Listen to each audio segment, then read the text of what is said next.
Welcome to The Explainer. So today we're tackling a topic that literally makes or breaks every single great idea out there: how to actually pay for it. Whether you're an established founder looking to level up, or you're just sketching out a brand new startup idea on a napkin at a coffee shop and suddenly realize, hey, I can't even afford this coffee. Well, financing is the bridge between a good idea and real-world execution. Today, we're going to demystify the crucial choices behind turning your business dream into a fully funded reality. So grab your notes, because we are jumping right in. Okay, let's dive into this. First, fueling your business dream. Second, internal versus external finance. Third, the debt or equity choice. Fourth, short-term versus long-term. And finally, number 5, making the right decision. Section 1, fueling your business dream, the reality of business growth. You know, the universal truth of entrepreneurship is this. You could have the most groundbreaking, totally disruptive product in the world, but your business simply cannot run on fumes. I mean, business financing is the literal fuel for your engine. You might have this amazing idea, but without cash to, say, buy your initial equipment, pay your very first employees, grab some inventory, or honestly just keep the lights on, that engine just doesn't turn. Section 2, internal versus external finance, the first crossroads. When you finally need that fuel, your very first major choice is whether to look in your own garage or go ask the neighborhood. Basically, internal financing means tapping into your own personal savings using retained earnings, which is just a fancy way of saying the profits you've successfully kept inside the business, or even selling off assets you just don't need anymore. You're keeping the whole shebang entirely in-house. Now, bootstrapping internally like this, it's an absolute dream for your peace of mind. I mean, you pay zero interest, you keep 100% ownership, and there is absolutely no repayment pressure keeping you awake at night. But there is a harsh reality here. You're strictly limited to whatever is in your own piggy bank, which can severely bottleneck your growth. If your grand vision requires a massive capital injection, well, internal funds simply might not get you there. And that growth ceiling? That's exactly why founders eventually turn to external financing. This opens up a massive, massive pool of capital. We're talking bank loans, venture capital, crowdfunding platforms, maybe even government grants. It's the big leagues. It unlocks the kind of funds you need for really aggressive expansion.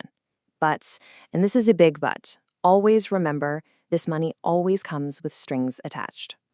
Section 3, the debt or equity choice, borrow or share.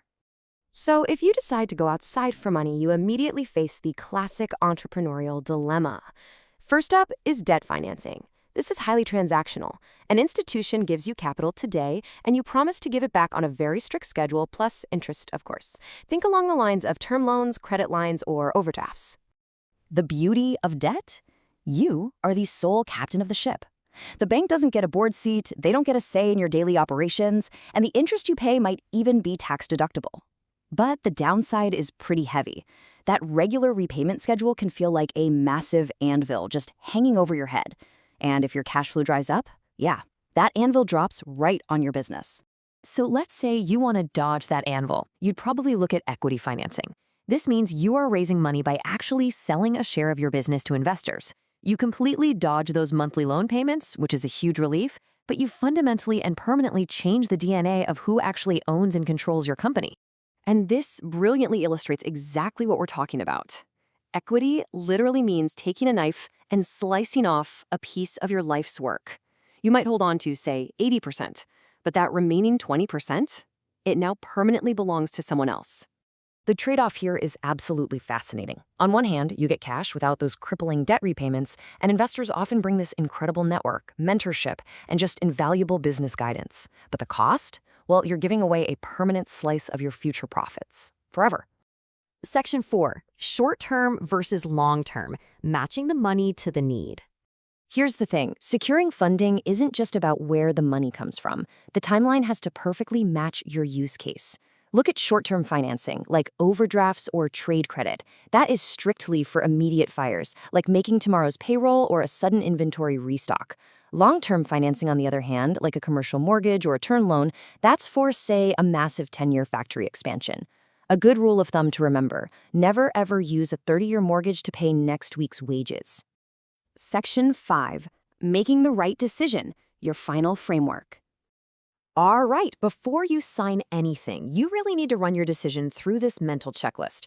Ask yourself, Exactly how much do I actually need? What are the true costs and interest rates here? How long is the repayment period? What's going to happen to my ownership? And realistically, can my current business cash flow even handle this new burden? So, the crucial point is this. It really boils down to internal finance preserves your ownership and is definitely cheaper, but external finance is what actually unlocks the massive capital needed for aggressive growth.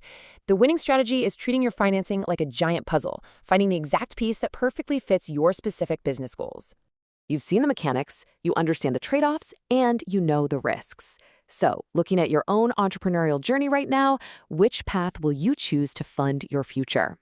Thank you so much for joining me on The Explainer today. Keep learning, keep building, and I will see you on the next one.